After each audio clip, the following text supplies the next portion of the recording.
Breaking news nga daw ito, dahil finally, ay umamin na ang Kim Pao sa totoong estado ng kanilang relasyon. Narito at panoorin natin.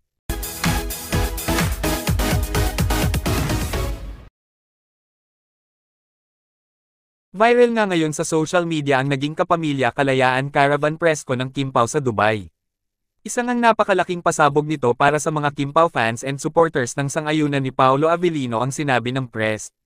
Kanya-kanyang decode o pag-translate ng mga netizens ng buong pahayag sa naging interview. Malaya na ako sa blank. Malaya na ako sa, syempre, negativity. Ikaw lang naman. Yun rin po, naunahan niya lang po. Gaya-gaya. Wala na po ang ibang maisip. Meron. Ano bang gusto niyo sabihin?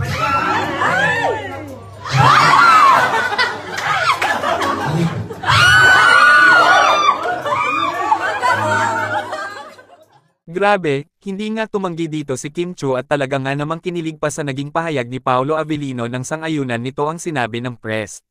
Sa wakas nga daw, ay pasimpleng umamin ang Kim Pao sa totoong estado ng kanilang relasyon, na siya namang kinakilig at kinasaya ng lahat ng nagmamahal at sumusuporta sa Kim Pao simula umpisa hanggang ngayon. Ito nga daw ay masasabing isang resibo para sa mga bashers at bumabatikos kina Kim Chiu at Paolo Avellino.